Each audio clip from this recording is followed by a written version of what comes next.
This young teacher, Mr. Dami, entered an African village full of beautiful girls with just one sole aim: to disflower all the girls there in just one day. Here's how it happened. Once upon a time in the village of Ayamfe, there lived a man named Mr. Dami. Mr. Dami was a young teacher from the big town of Ibokun. His mind was sharp, his words smooth, and his smile could melt even the sternest hearts. When the government heard of the struggles in Ayamfe village, how their young girls were dropping out of school because of early pregnancies, they knew they needed someone special to help. That someone was Mr. Dami. The news of his transfer spread like wildfire. "He's coming to teach our daughters about life," the villagers whispered with excitement. His mission was clear: to educate the girls about their bodies, how to use protection, and how to avoid unwanted pregnancies that could ruin their futures. For, in Ayamfe, once a girl got pregnant, her books were shut forever, and she was married off to the man who had claimed her innocence. When Mr. Dami arrived, the village turned out to welcome him.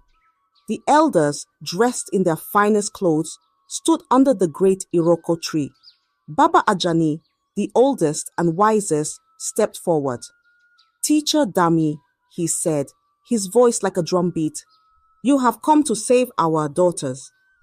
They are like flowers in a storm, and we need you to shield them." Mr. Dami nodded, his face serious. "I am here to guide them," he replied, "to teach them how to avoid mistakes that will close the doors to their future. They will learn to stay safe, to choose wisely, and to value their education above all." The parents sighed with relief. They had seen too many dreams crumble like dry leaves. "With Dami here, things will change," they said, their hearts filled with hope. But as the villagers celebrated his arrival, no one saw the glint in Dami's eye, a spark that hinted at secrets he kept hidden in the folds of his charming smile. Mr. Dami quickly became the talk of the village. His ways were different from the old teachers the girls had known. He spoke to them gently, not with scolding or shouting. When he taught, it felt like a story unfolding, with every word holding their attention like the strings of a puppet. He held his classes under the big mango tree in the schoolyard. The girls, sitting on wooden benches, listened as he explained things they had never dared to speak of. "A condom," he said one day, holding one up for them to see, "is a shield. It protects you from the consequences of carelessness." His voice was calm, but his words carried power. The girls nodded, their young minds absorbing every detail. "Your education is your future," he told them, "and you must not let anything or anyone take it away from you." Parents, watching from afar, marveled at how their daughters seemed eager to attend school again. "This Dami," they whispered, "is a blessing. Look how he opens their eyes." But the admiration was not one-sided. The girls began to look at Dami with wide eyes, filled with something more than respect. His charming smile, his soft voice, the way he spoke to each of them like they mattered. It stirred feelings they didn't yet understand. They trusted him completely, like sheep following a shepherd, unaware of the wolf that hid beneath his kindness. At first, Dami's actions seemed harmless. He started with small things, a touch on the shoulder here, a playful compliment there. "You're very smart," he would tell a girl, smiling warmly. "One day, you'll go far." His words made them blush, and his charm wrapped around them like the soft wool of a sheep's coat. But soon, Dami's intentions grew darker. One sunny afternoon, after a lesson on the dangers of unprotected sex, he clapped his hands to gather the girls' attention. "Now, you've all listened well. he said, his voice firm yet friendly. But to truly understand what I am teaching, we must go beyond words. Learning is better with practice, isn't it? The girls exchanged curious glances. What kind of practice could he mean? Dami smiled, sensing their confusion. Don't worry, he said. This is to help you understand, so you can protect yourselves in the future. He paused, letting his words sink in. One by one, I will show you how everything I've taught works. Follow me inside, and I will explain privately. The first girl hesitated, but didn't question him. After all, he was their teacher, their guide. She followed him into the small room behind the classroom. Don't be shy, he said, closing the door softly behind them. This is for your benefit. Inside, Dami's tone changed. His voice grew softer, and his words were laced with persuasion. The girl, unsure of what was happening, trusted him completely. He was the teacher, and teachers didn't lie. Inside, Mr. Dami opened the protection pack and asked the girl to help fix it on him, just the way he had taught them earlier. The innocent girl, thinking this is truly part of the lessons and education, did exactly as Mr. Dami instructed.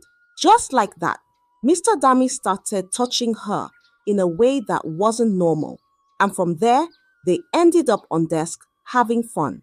When Mr. Dami was done, the girl came out, her face was blank, and her steps were unsteady. The other girls looked at her with curiosity, but she said nothing. Mr. Dami had told her not to tell anyone what had happened inside, not her friends or even her parents, for what happens in the room must stay in the room. So, the girl kept quiet about it. Dami called the next girl, and the pattern repeated. One by one, they entered the room, and one by one, they left with silent lips and heavy hearts. The girls didn't speak about what happened inside. Each one thought she was the only one, and shame kept their mouths shut. Dami's charm and authority silenced them, like a hunter who traps his prey without making a sound. And so, the bright light of their innocence dimmed, one shadow at a time, as Dami's hidden agenda unfolded behind closed doors.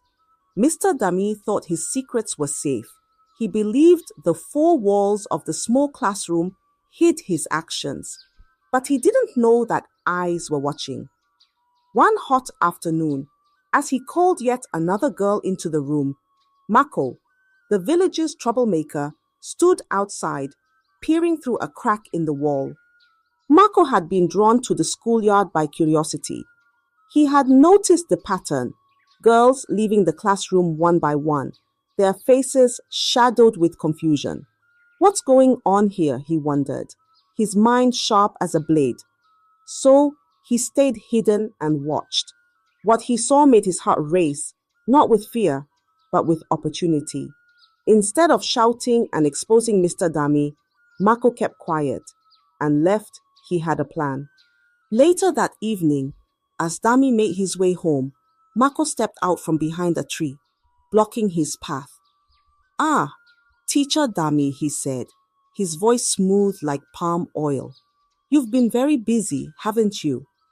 Dami froze, his smile fading. What do you mean? He asked, his tone sharp. Mako chuckled, folding his arms across his chest. Oh, nothing much. Just that I saw you today, you and the girls. Very interesting. Lessons you're giving. Dami's face grew pale. You don't know what you're talking about, he snapped, trying to walk away. But Mako wasn't done. He stepped in front of Dami again, his eyes gleaming with mischief. Don't be in such a hurry, teacher, he said. See, I'm a man of the village, but I'm also a man who knows how to keep a secret. For a price. Dami's heart pounded in his chest like a trapped bird. He knew Mako's reputation. If this man spoke, everything would be ruined. What do you want? Dami asked, his voice low. Mako leaned in, his grin widening. It's simple, he said, When you're done with the girls, send them my way. Let me have my share of the education.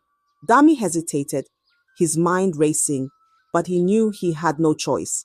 Marco's threat hung in the air like a storm cloud, ready to burst. Finally, he nodded. Fine, he said, his voice bitter, but keep your mouth shut. And just like that, their twisted partnership began. The next time Dami called a girl into his room, Marco waited in the shadows. When Dami was done, he sent the girl to Marco, saying, "Go to my friend Marco. He'll teach you something else." Marco, always ready, welcomed them with open arms. "You're safe with me," he would say, his words dripping with deceit. Together, they formed a pact, each man feeding off the other's wickedness.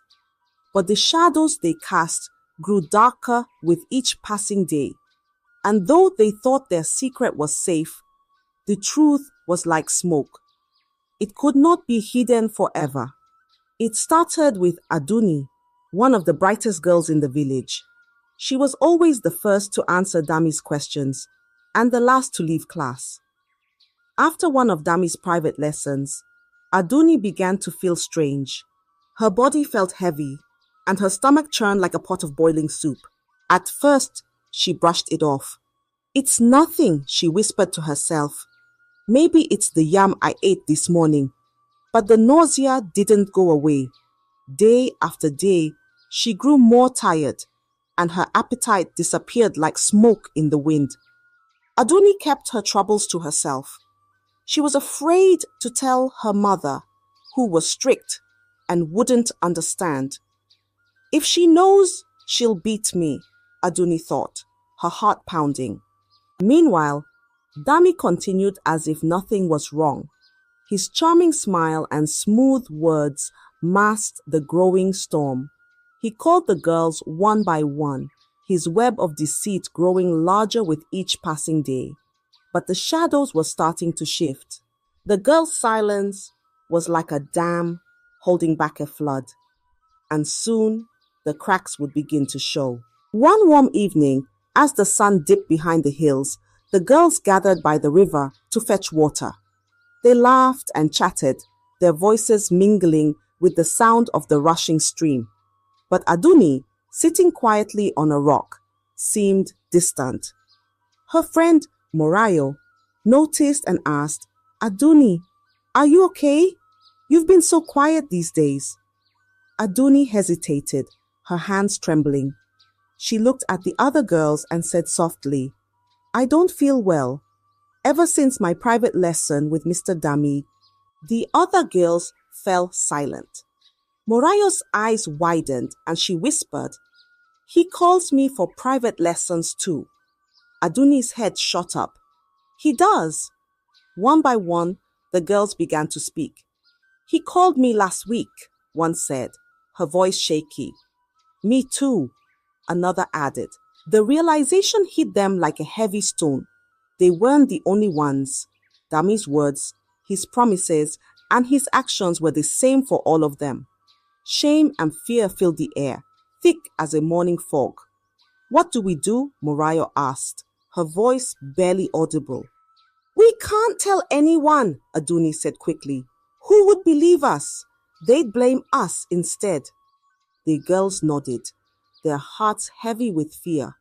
They knew the truth, but their silence held them captive, each one carrying the weight of their secret alone. But the cracks in the dam were growing wider, and it was only a matter of time before the flood would break free. One quiet evening, Mama Aduni sat outside her hut, peeling cassava for dinner. From inside, she heard a sharp sound, Aduni retching again. Mama Aduni rushed in to find her daughter hunched over, holding her stomach. "Aduni, are you sick?" she asked, her voice full of worry. "No, Mama," Aduni replied quickly, wiping her mouth. "It's just the food. I'm fine." But Mama Aduni wasn't convinced. She noticed the way Aduni avoided her gaze and the tiredness in her movements. Elsewhere in the village, Mama Morayo was also growing suspicious. She noticed her daughter's clothes were getting tighter, and her once cheerful child now seemed quiet and withdrawn. Morayo, she asked one day, why don't you eat with us anymore? Are you hiding something? Mori shook her head, but her silence spoke louder than words. It wasn't long before other mothers began to see the same signs in their daughters: vomiting, swollen faces, the sudden need to avoid questions. One by one, whispers turned into murmurs, and murmurs grew into alarm. The mothers gathered under the great Iroko tree, their faces heavy with worry. Something is wrong, Mama Aduni said, her voice trembling. Our daughters are not the same. Yes, Mama Morayo agreed. They hide their faces like criminals, and their bodies, they are changing. Baba Ajani, who had been listening quietly, finally spoke. This is no coincidence, he said, his voice deep and steady. We must find the truth. Call the girls and ask them. If they know what's going on, they must speak. The villagers nodded in agreement. The time for silence had passed. That evening, the mothers and elders gathered their daughters under the mango tree. The air was heavy, and the stars above seemed dim. Speak, Baba Ajani commanded, his voice like a clap of thunder. What is troubling you? Why are you hiding from us? The girls looked at each other, their eyes filled with fear. None of them dared to speak, their secrets locked tightly in their hearts. But the parents were relentless. They questioned them one by one, their voices growing sharper with each denial. Finally, Aduni broke down, her tears falling like rain. It was Mr. Dami, she confessed, her voice shaking. He called us for private lessons and said it was to help us. But it wasn't true. He lied to us. Gasps filled the air. Mr. Dami? Mama Morayo whispered, her hands flying to her chest, as if Aduni's confession opened a floodgate. The other girls began to speak too. It's true, Morayo said, tears streaming down her face. He made us trust him, and then She couldn't finish her sentence. But the most shocking revelation was yet to come. One of the girls, with trembling hands, added, it wasn't just him. He sent us to Mako too. He said Mako would continue the lessons. The crowd erupted in anger. The betrayal burned like fire in their hearts. Dami and Mako, Baba Ajani roared. They have ruined our daughters. The parents, now filled with rage, decided they wouldn't wait. They would confront Dami and Mako that very night. Bring torches, Baba Ajani ordered. We will go to Dami's house. He must face the consequences of his actions. The crowd moved as one, their anger lighting the dark night like a wildfire. Justice was coming and no one could escape it. Mako was lounging outside his hut, chewing on a stick, when he overheard two women talking near the well. The parents know, one of them whispered, her voice sharp like the crack of a whip. They're going to Dami's house tonight. He's finished. Mako's heart jumped. He spat out the stick and ran as fast as his legs could carry him to Dami's house.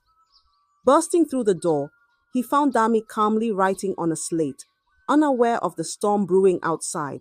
Dami, Mako panted, his chest heaving. They know. The parents are coming for you. They found out everything. Dami's hand froze and the color drained from his face. What do you mean, everything? I mean everything, Mako hissed. The girls have spoken. They know what we've done.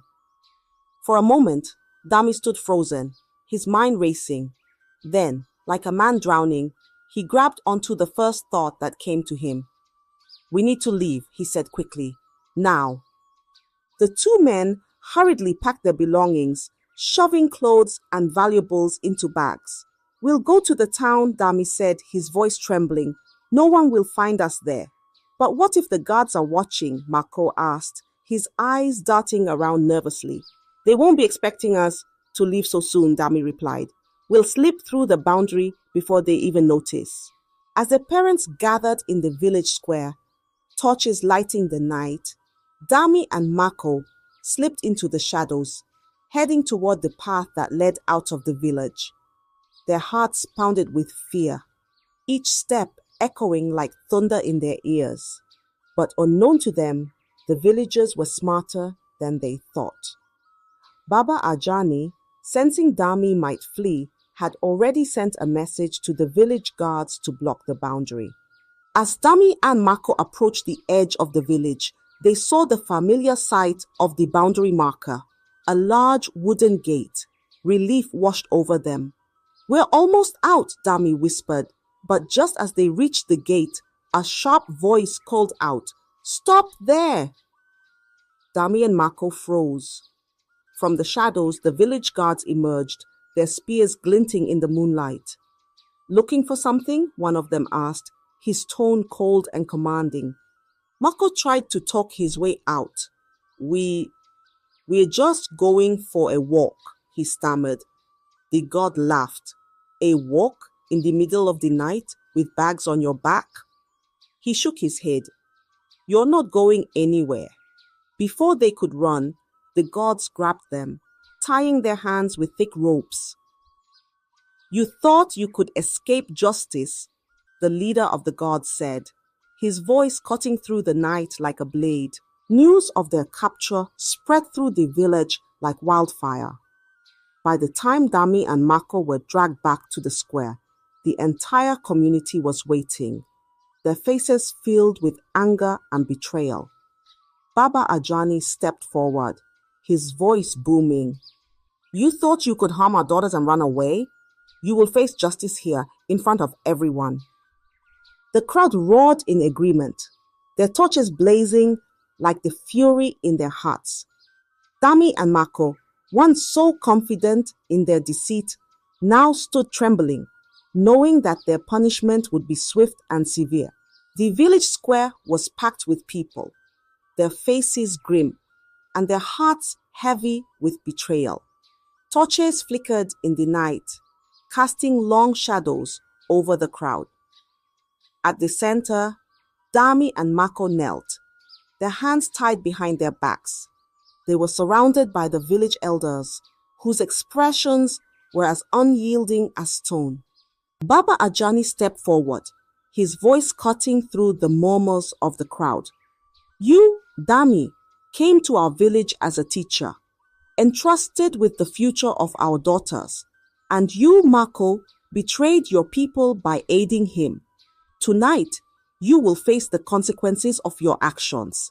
The crowd roared in agreement, their anger like a rising tide. Two men stepped forward, each carrying a long whip made of leather. Without hesitation, the punishment began. The whips cracked through the air, landing on Dami's back with a sound that made the crowd flinch. He cried out, his voice breaking with each lash, but no one looked away. Mako's turn came next. His screams echoed through the square as the lashes rained down. The punishment continued until both men were slumped over, their faces pressed into the dirt. When the flogging ended, Baba Ajani raised his hand to silence the crowd. "This is not the end of your punishment," he said. "Dami, you will remain in this village. You will care for every girl you have wronged and the children they will bear. You will provide for them and answer to their families until your last breath." The crowd cheered, but Baba Ajani wasn't done. He turned to Mako. "You, Mako, will serve this village as a laborer. You will work in the fields, on the roads, and wherever else we see fit, and you will never again come near the young girls of Ayanfe." With those words, the two men were dragged away, their fate sealed. The villagers watched in silence, knowing that justice had been served. In the days that followed, the village began to heal. The girls, though scarred by their experiences, found comfort in their families. Mothers held their daughters close, whispering words of love and assurance. Fathers vowed to protect them, their anger turning into determination to ensure this would never happen again. The elders, too, took action. They introduced strict measures to safeguard the young girls, ensuring that no stranger could gain their trust so easily again. Teachers would be carefully chosen, and no man would ever be left alone with the girls. Dami, now a shadow of the man he once was, worked tirelessly to fulfill his punishment. Every day, he visited the families of the girls, bringing food, money, and support. His face carried the weight of shame, and his name became a warning to others. Mako, too, worked under the blazing sun, his back bent as he toiled in the fields. The villagers watched him closely, ensuring he stayed far from the young girls he had once betrayed. Over time, the girls began to find strength. With their family's support, some returned to school, determined to rebuild their futures. Their laughter, though faint at first, slowly returned to the village, like sunlight breaking through a storm. The story of Dami and Mako became a tale told around fires and in moonlit gatherings. It served as a reminder of the dangers of blind trust and the strength of a united community. Ayamfi village, though scarred, stood stronger than ever, its people bound by a shared lesson and a promise to protect their own. And so, life went on, but the memory of those dark days lingered, a shadow that reminded everyone of the price of betrayal and the power of justice. I hope you enjoyed the story. If so, please like the video, comment what you learned from the tale, and don't forget to subscribe to the channel for more enchanting tales just like this one. Thank you.